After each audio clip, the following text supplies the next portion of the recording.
이제 성막에 관한 공부의 마지막 시간이 되겠습니다. 오늘 공부하게 될 내용은 이 성막에 무슨 일이 벌어졌는가, 그리고 성막은 어떻게 되었는지 그 내용을 함께 살펴보도록 하겠습니다. 먼저 성막의 여정을 세 가지로 나누어서 살펴보게 되는데요. 시내산에서 실로까지, 실로는 도시입니다. 그 다음에 실로에서 솔로몬이 성전을 짓기까지, 그 다음에 솔로몬이 성전을 짓고 난 다음에 성전이 파괴되기까지, 이렇게 셋으로 나누어서 하는데요. 편리상 성막이라는 단어를 썼지만 뒤쪽으로 가면은 성막이 아니라 성전으로 바뀌게 되는 것을 보게 될 겁니다. 여기에서 성막과 관련해서 아주 중요한 내용이 있습니다. 민수기 9장을 열어주시기 바랍니다. 민수기 9장입니다. 민수기 9장 17절입니다.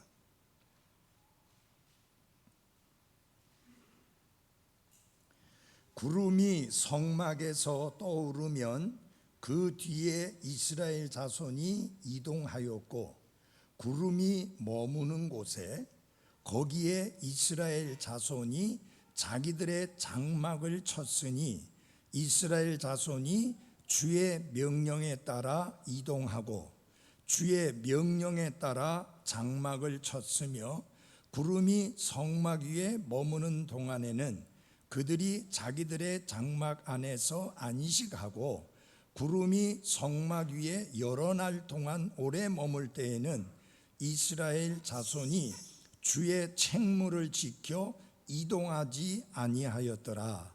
구름이 성막 위에 며칠간 머무를 때에도 그와 같았으니 그들이 주의 명령에 따라 자기들의 장막 안에 머물고 주의 명령에 따라 이동하였더라. 여기 보면 주의 명령에 따라 머물고 주의 명령에 따라 이동했다. 근데 주의 명령을 어떻게 분별할 수 있었느냐? 구름 기둥이, 구름이 머물러 있으면 주님이 머물라고 하는 명령이요, 구름이 이동하기 시작하면 이동하라는 명령으로 이렇게 그들이 깨닫고 행동을 하게 되었습니다. 지난번에 말씀드린 대로 구름하면 하나만 생각하지 마시고 두 가지를 생각하셔야 됩니다. 구름 기둥이라고도 하고, 그 다음에 또 하나는 불 기둥, 같이 그렇게 이해를 하시면 되겠습니다. 그러니까 이 구름이 옮기면, 구름이 이동하기 시작하면, 예를 들어서 어제 도착해서 장막을 치고 안식을 취하고 있는데 구름이 움직인다 이렇게 소리가 나면 모두 다 장막을 정리하고 옮겨야 합니다. 근데 그들이 옮겨서 머문 곳이 너무 오래 있는 것 같은 느낌이 들지만, 구름이 이동하기 전까지는 여기 성경에 나오는 대로 상당히 오랜 시간을 그들이 머물러 있었던 것을 볼 수가 있습니다. 그래서 주의 명령에 따라 장막 안에서 안식하고 주의 명령에 따라 이동했다. 여러분, 이것은 우리가 이 땅 위에서 살아가면서 그리스도인의 삶을 어떻게 살아야 하는지를 잘 보여주는 아름다운 그림입니다. 이스라엘은 자기 뜻대로, 자기 생각대로, 자기 계획대로 이동하고 머물고 한 것이 아니라 주의 명령에 따라 머물고 이동하고 그렇게 했습니다. 마찬가지로 그리스도인 된 여러분과 저도 하나님의 명령에 따라 하나님의 말씀에 따라 이동해야 될 때 이동하고 머물러야 될 때 머무르고, 하지 말라고 말씀하신 것은 내가 좋아한다 하더라도 하지 말아야 되고, 하라고 말씀하신 것은 내가 별로 좋아하지 않는 것이라 할지라도 우리는 주의 명령에 따라 그것을 행해야 합니다. 중요한 것은 뭐예요? 이스라엘 백성이 주의 명령에 따라 머물고 주의 명령에 따라 이동했다. 우리 또한 마찬가지입니다. 우리 안에 거하시는 성령님의 인도하심에 따라 성령님 안에서 걸으면서 성령님의 명령에 따라 움직이고 머무는 그런 모습을 보이는 그리스도인들이 돼야 할 것입니다. 자, 이 성막에 대해서 자세히 살펴보면은요, 처음에 시내산에 머물게 될 때에 하나님께서 성막을 지으라고 말씀을 하셨고, 이스라엘은 성막을 하나님의 명령에 따라 성막을 짓게 되었는데, 그들이 하나님께 불순종하고 거역함으로 말미암아 약속의 땅을 바로 눈앞에 바라보면서 들어가지 못하고 다시 그들을 하나님이 돌리셔서 광야로 그들을 쫓아내십니다. 그래서 그들이 광야에서 40년 동안이나 방황을 하게 됩니다. 제가 그 성지 순례에 갔을 때 그 이스라엘 백성들이 약속의 땅에 들어가기 전에 하나님께서 모세에게 하신 말씀이 있잖아요. 모세야, 너는 저 땅을 보기는 보는데 들어가지는 못한다. 그래서 모세를 이끌어서 그 산에 올리셔가지고 그 산에서 약속의 땅을 바라만 보고 들어가지는 못했는데 그 산에 올라가 보았습니다. 그 산에서 보니까 정말 약속의 땅이 환하게 내려다 봅니다. 그런데 그 산은 지금 어디냐? 요르단이라고 하는 나라에 속해 있습니다. 물론 당연히 그것은 옛날에 이스라엘 땅이었는데, 그래서 거기서 내려다 보니까 정말 환하게 잘 보입니다.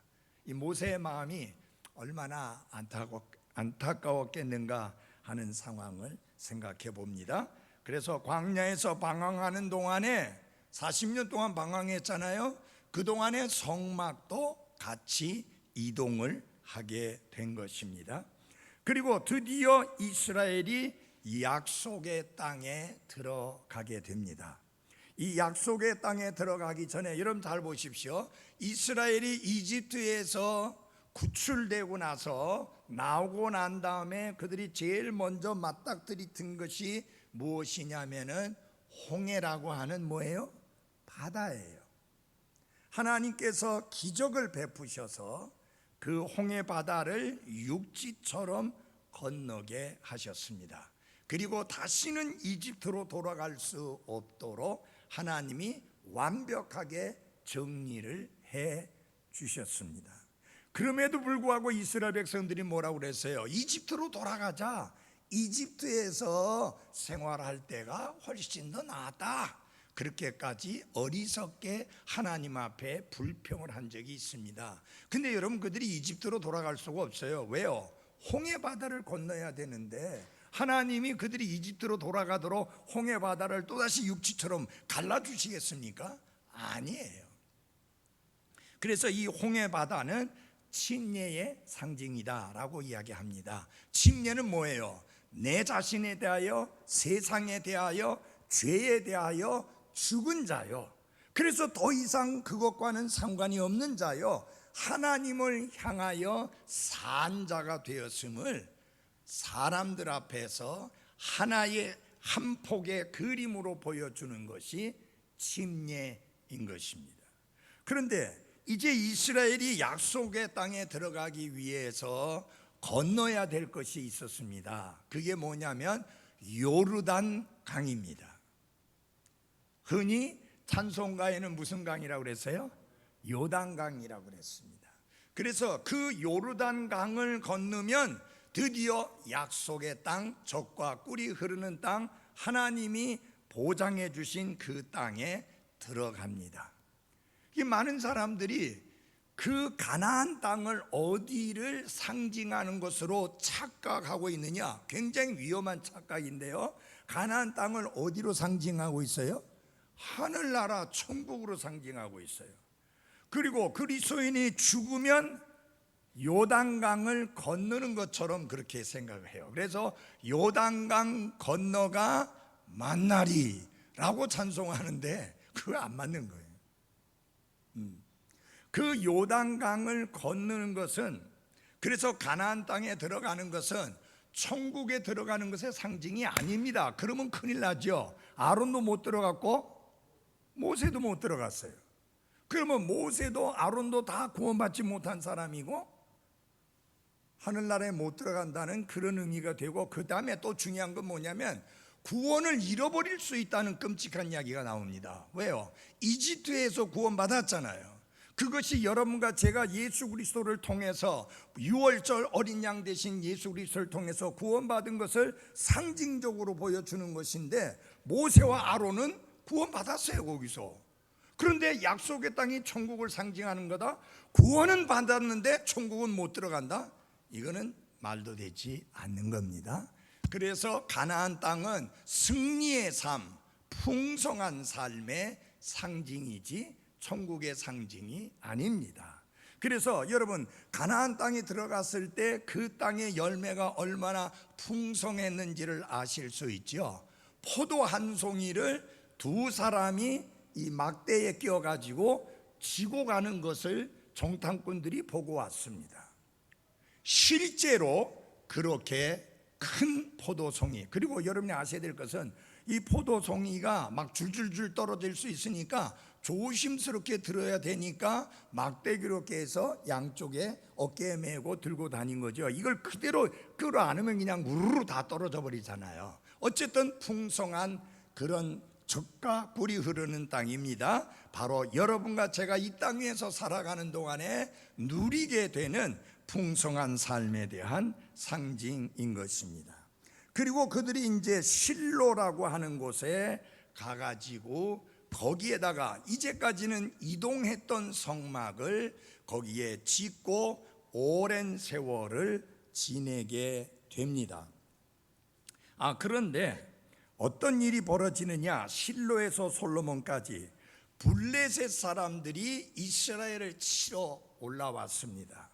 사울왕이 다스릴 때인데, 그런데 이게 이스라엘을 치러 올라왔는데 이스라엘이 침략을 당하고 위험을 겪고 전쟁에서 패하게 되니까 그들이 어떤 생각을 가지게 되었느냐? 언약궤를 가지고 오면, 이 전쟁터에 언약궤를 가지고 오면 하나님이 우리와 함께 계시다는 상징인 언약궤를 가지고 오면 우리가 능히 이길 것이다. 그래가지고 언약궤를 가져옵니다. 처음에는 굉장히 열렬하게 이스라엘이 환영하고 블레셋 사람들은 놀래서 이스라엘의 하나님이 이스라엘과 함께 하시니 우리가 어찌 이기겠느냐라고 겁을 먹었다가, 그럼에도 불구하고 그들이 치니까 이스라엘이 지고 맙니다. 그러면서 어떻게 돼요? 하나님의 임재하심을 상징하는 뭐를 뺏게요? 언약궤를 빼앗기게 됩니다. 자, 그런 상황도 생기게 되고, 그 다음에 나중에 다시 그 블레셋 사람들이 언약궤가 자기 땅에 있으니까 좋은 일이 하나도 없는 거예요. 그러니까 이거 안 되겠다 해가지고 언약궤를 다시 이스라엘로 돌려보내고 기럇 여아림이라고 하는 곳에 보관을 합니다. 여러 해 동안 거기에 보관을 했다가 그 언약궤를 다시 다윗의 도시라고 불리워지는 시온으로 가져오게 됩니다. 그 내용이 사무엘 하에 기록이 되어 있습니다.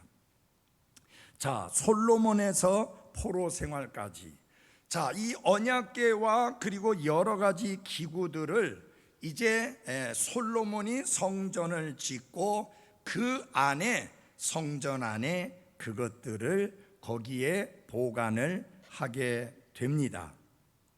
자, 그런데 성전의 기구들이 어떻게 된 것이냐? 최초의 성막을 만들 때에 있었던 그 기구들이 그대로 있었을 것으로 보는 가능성이 높습니다. 새로 만든 게 아니고 성전을 만들면서 그 성전 안에 쓰는 기구들, 무슨 예를 들어서 금등대라든지 뭐 분향단이라든지 이런 것들을 따로 만들지 아니하고 성막에서부터 쓰던 것을 그대로 성전 안에 기구로 들여놓았을 것이다 라고 봅니다. 그런데 이스라엘이 바빌론의 포로로 잡혀가면서 이 모든 기구들이 바빌론으로 옮겨집니다. 그놈들이 그것을 다 빼앗아 가고, 너무 중요한 것은 성전을 파괴시키고 맙니다. 그래서 이스라엘은 성전이 없는 상황이 돼버리고 맙니다. 자, 그런데 어떤 분들은 하나님께서 언약궤를 하늘로 옮기셨다라고 생각을 하고 그렇게 주장하는 분들이 있습니다. 저는 이 문제에 대해서 잘 모르겠어요. 김 목사님은 어때요? 김 목사님도 잘 모르겠죠. 왜냐하면 성경이 안 밝히고 있으니까. 그래서 그러나 하나님은 자신의 영광을 지키시는 건 맞지만, 그러기 위해서는 반드시 언약궤를 하늘로 옮겨가야 된다라고 생각하지는 않습니다. 자, 그 다음에 성막에 대한 하나님의 심판들이 여러 번 있었는데요.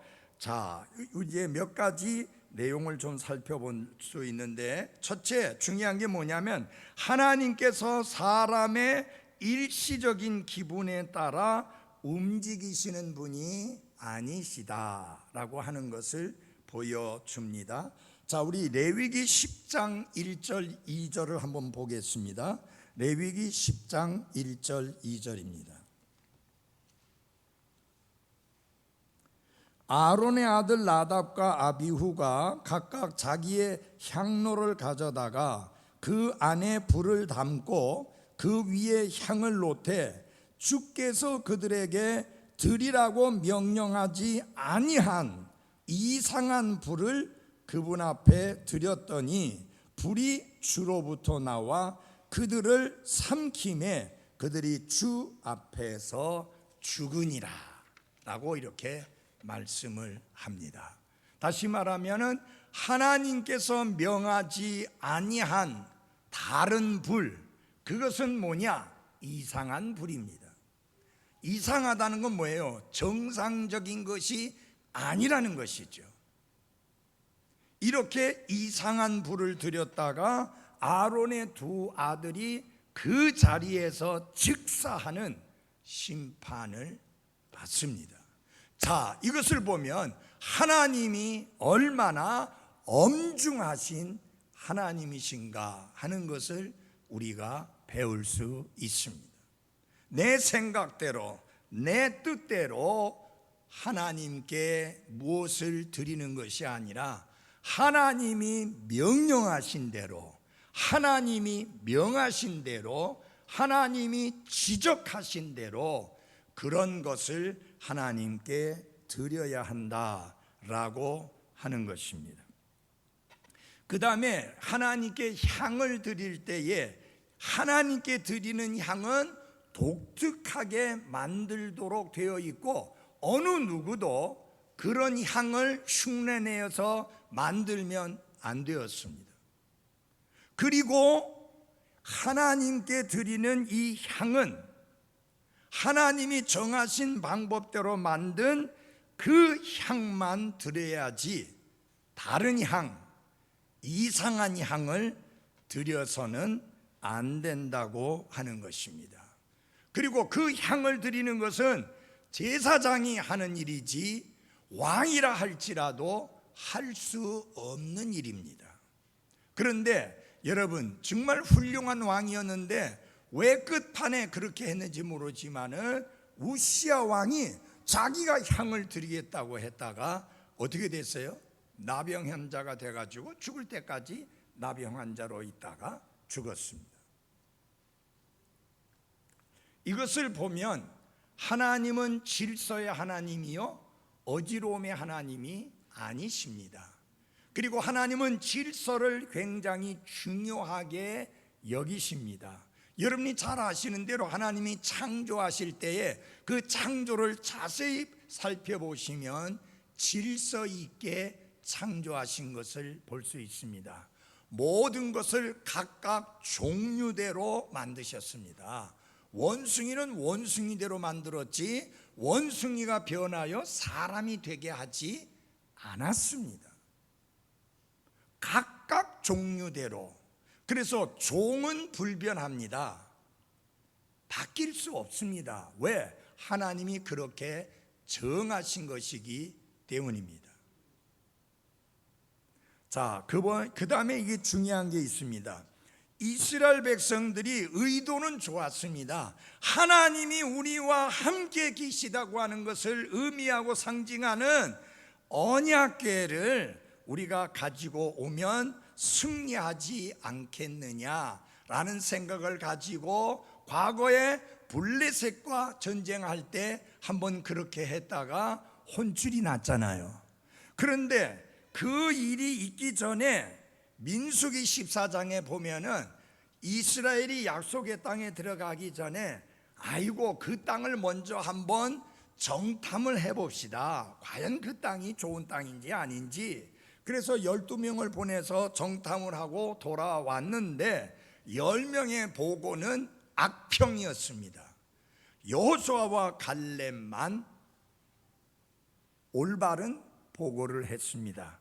그로 인해서 하나님이 진노하셨고 하나님이 그분의 진노하심을 보여주니까 이스라엘 백성들이 아이고 우리가 잘못했습니다. 이제 우리가 올라가겠습니다.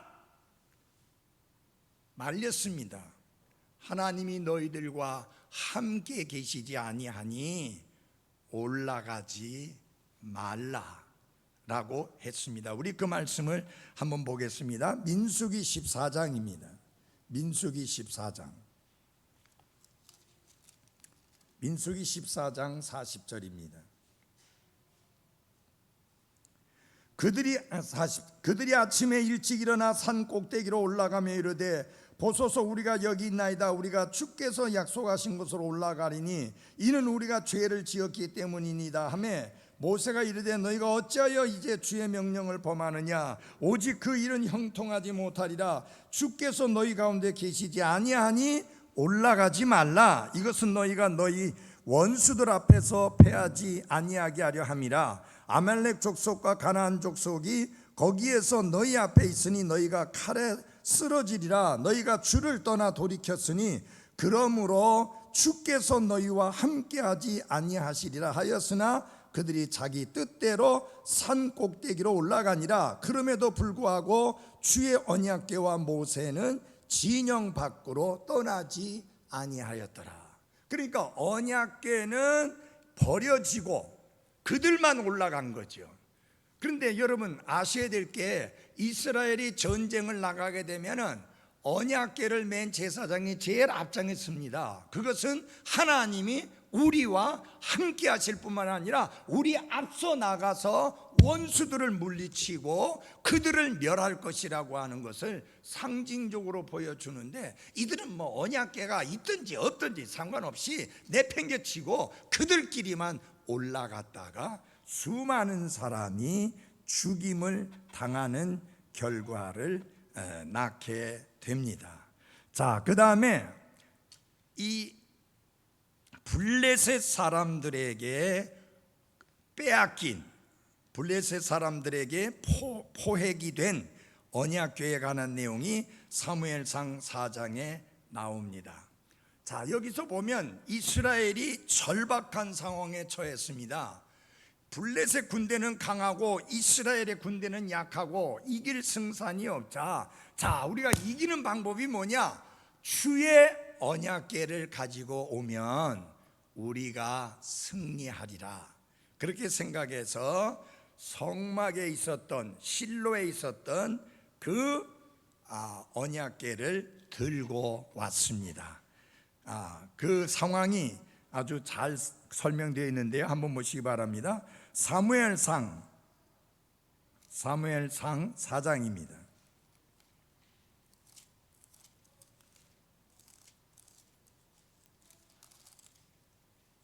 사무엘상 4장입니다. 1절입니다.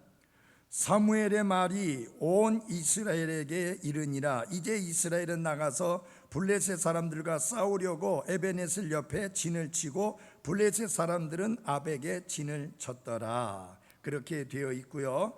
3절입니다. 백성이 진영으로 돌아오매 이스라엘의 장로들이 이르되 주께서 어찌하여 우리를 오늘 블레셋 사람들 앞에서 치셨느냐? 우리가 실로에서 주의 언약궤를 우리에게로 가져오고 그것이 우리 가운데 올 때에 우리 원수들의 손에서 우리를 구원하게 하자 하니라. 이에 백성이 사람을 실로에 보내었으니 이것은 그들이 그룹들 사이에 거하시는 만군의 주의 언약궤를 거기서 가져오고자 함이더라. 엘리의 두 아들 홈니와 비누아스가 하나님의 언약궤와 함께 거기 있더라. 주의 언약궤가 진영에 들어올 때에 온 이스라엘이 큰 소리로 외치매 땅이 다시 울림으로 대단한 일들이 벌어지는데요, 결국 어떻게 되느냐? 10절입니다. 블레셋 사람들이 싸움에 이스라엘이 패하여 그들이 각각 자기 장막으로 도망하였고 거기에 심히 큰 살육이 있었으니 거기서 이스라엘의 보병 3만 명이 쓰러졌더라. 또 하나님의 궤는 빼앗겼고. 여러분, 혹시 그들이 패해서 도망가면 다른 것 다 놔두고 주의 언약궤를 가지고 도망을 가고 주의 언약궤를 지켰어야만 했습니다. 그러니까 이게 무엇이 되는 거냐? 여러분, 하나님이 우리와 함께 계시다는 것을 상징적으로 나타내는 주의 언약궤가 빼앗기든지 말든지 상관없이 나 살겠다고 도망친다는 건 뭐예요? 하나님이 우리 지키시고 하나님이 우리 보호해 주시고 하나님이 우리 돌봐주지 않아도 내가 내 생명, 내 삶을 내가 지키고 내가 돌보고 하겠다고 하는 의도밖에 안 돼요. 언제는 하나님이 우리와 함께 하신다는 의미로 언약궤를 가지고 왔다가 전쟁이 불리해지게 되니까, 위험하게 되니까 언약궤고 뭐고 다 내팽개치고 나 살겠다고 다 도망을 쳤습니다. 이게 무엇이야? 상황이 절박하다고 해서 예수 그리스도를 내세워서 문제를 해결하려 해서는 안 됩니다. 마치 뭐냐면 무당이 굿하듯이, 점쟁이들이 점을 치듯이, 사주팔자 보는 사람이 사주팔자 보듯이 예수 그리스도를 이용해 먹어서는 안 된다 하는 것입니다. 여러분, 예수님은 무당이 아니에요. 예수님은 마술사가 아닙니다. 예수님은 전능하신 하나님이십니다. 그러므로 하나님을 하나님으로 대해야지 마치 내가 마음대로 쓸 수 있는 어떤 물건이나 도구처럼 생각하면 안 됩니다. 여러분, 이 언약궤라고 하는 것은 이스라엘에게 엄청나게 중요한 의미를 가지고 있는 기구입니다.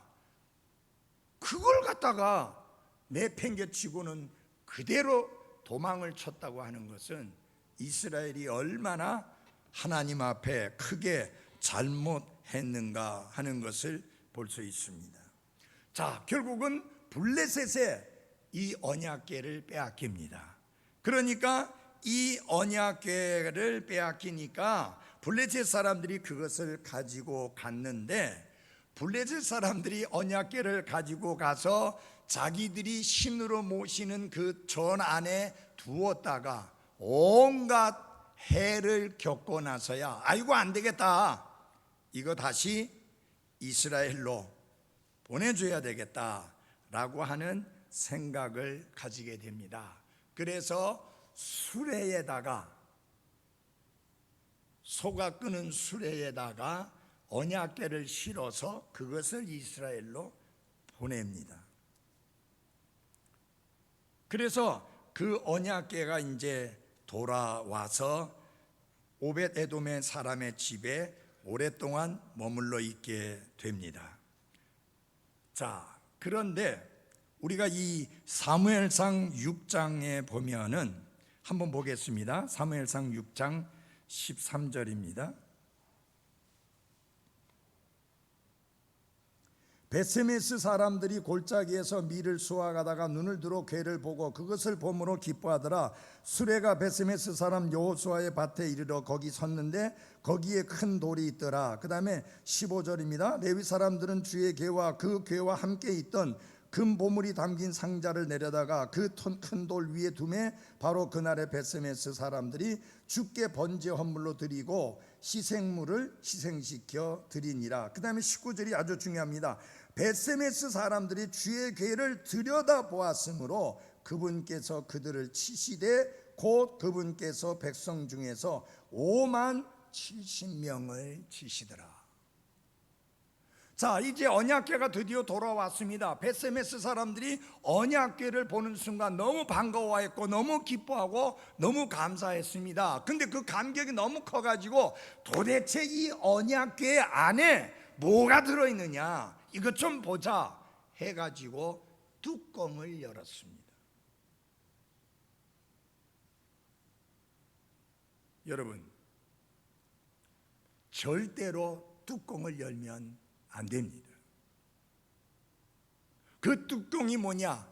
긍휼의 자리입니다. 이스라엘이, 사람이 하나님을 대하고도 살 수 있는 것은 하나님의 긍휼뿐입니다. 근데 그 하나님의 긍휼을 제껴두고 스스로 거룩하신 하나님을 만나고 대하려고 하면 죽음밖에는 없습니다. 자, 그 다음에 여러분, 참 이게 무서운 게 있어요. 그리스도인이 불신자들이 행하는 것들을 쉽게 배우고 그것을 쉽게 따라할 수 있는 위험입니다. 그게 무엇을 말하느냐? 주의 있게 잘 들어보십시오.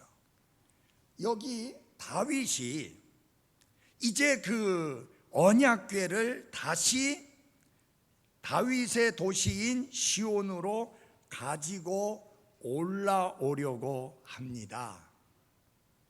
그런데 그것을 가져오는 방법이 어떤 방법이냐? 블레셋 사람들이 했던 방법과 똑같은 방법을 택한 거예요. 여러분, 이스라엘에게는 분명하게 주어진 하나님의 명령이 있습니다. 언약궤는 반드시 제사장들이 메고 옮겨야 합니다. 지난번에 여러분 우리가 공부할 때 봤죠? 언약궤에 고리가 4개 있는데 그 고리에다가 막대기를 껴서 2개 막대기를 껴서 그 막대기를 앞뒤에 사람이 들고 어깨에 메고 옮기도록 되어 있습니다. 그런데 그 방법 외에는 절대로 다른 방법을 쓰지 말라고 그 막대기를 고리에서 분리해내지 못하게 했습니다. 딱 고정시키게 해놨어요. 그 말은 무슨 말이냐면 어떤 경우에도 이 언약궤는 어떻게? 제사장들이 어깨에 메고 옮겨라.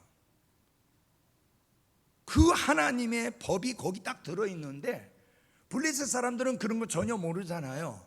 그러니까 당연히 이스라엘의 제사장을 불러서 이거 메고 올라가라 그렇게 하지도 않았고 수레에다가 실어가지고 그걸 보냈어요. 그래 이제 수레에 실려서 온 거를 이스라엘 백성들이 보았고 다윗도 소문을 들어서 알았겠죠. 오랜 후에 된 일이지만.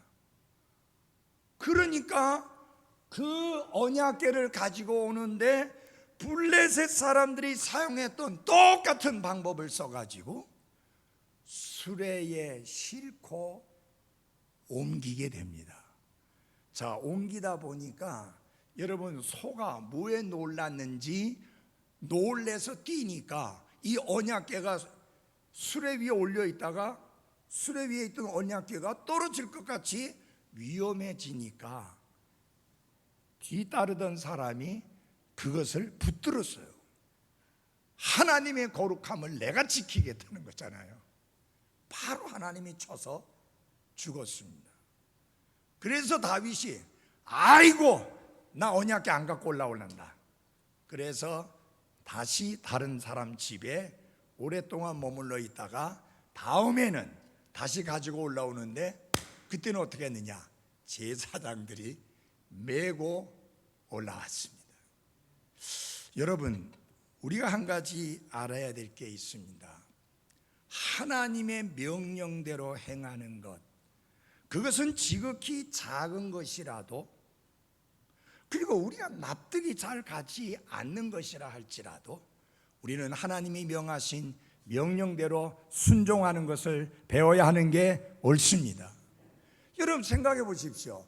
그거를 메고 몇십 리길을 이게 가지고 오려면 정말 힘듭니다. 이거 수레에다가 싣고 가면 얼마나 쉽습니까? 하나님, 어차피 언약궤 옮기는 거 아닙니까? 수레에 싣고 옮기든 제사장에 메고 옮기든 그게 무슨 차이가 있습니까? 그거는 누구의 생각? 우리의 생각이에요. 인간의 생각이에요.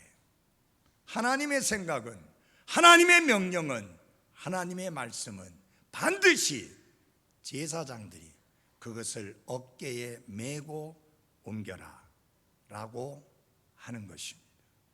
그것도 아무나 메고 옮기면 안 돼요. 제사장들이. 그래서 우리가 하나님의 말씀을 읽고 하나님의 말씀을 살펴볼 때 어떤 것이 있는가? 하나님이 왜 그렇게 말씀하셨는지 납득이 안 되고 이해도 안 되고 이걸 아멘으로 받아들이기도 좀 힘든 내용들이 있을 수 있습니다. 그렇다 할지라도 우리가 해야 할 일은 뭐냐? 주의 말씀을 따라 주의 말씀대로 행하는 것입니다. 여러분 기억나시죠? 예수님께서 고기를 잡고 있는 어부들에게 찾아갔잖아요. 베드로의 일행에게. 너희들이 고기를 많이 잡았느냐 하니까 잡지 못했습니다. 밤새도록 수고했는데도 잡지 못했습니다. 그러니까 배를 띄워라. 여러분 지금요 베드로는 지쳐 있습니다. 밤새 고기 잡이를 했는데 한 마리도 못 잡았어요. 베드로 말에 의하면. 그러면 여러분 훨씬 더 지칩니다. 배 한가득 고기를 잡았을 때하고 밤새 수고했는데 한 마리도 못 잡았을 때하고 전혀 달라요. 너무 지쳐 있습니다. 그리고 그물도 이미 다 씻고 났어요. 이제 집에 들어가서 쉬려고 하고 집에 가서 마누라한테 뭐라고 말을 해야 될지 한 마리도 못 잡았고 빈손으로 돌아오니까 당신 밤새 뭐 하다 온 거예요? 어디 가서 놀다 온 거예요? 그렇게 채근할지도 모를 거고 참 힘든 상황인데 다시 배를 띄우라는 거예요? 그물을 다시 실으라는 거예요? 그래서 깊은 곳으로 가서 그물을 던져라. 여러분 베드로는요 전문 어부입니다. 근데 뭐라고 대답했습니까? 밤새도록 고기잡이를 했는데 한 마리도 못 잡았지만 말씀에 의지하여 그물을 내리겠나이다. 그게 대단한 믿음으로 한 건 아니에요. 말씀을 그렇게 하시니 이판사판입니다. 그냥 말씀하신 대로 한번 해보겠습니다 라는 정도밖에 안 돼요.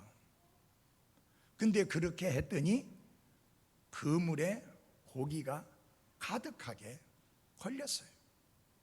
사랑하는 여러분, 이해가 안 됩니다. 납득이 안 됩니다.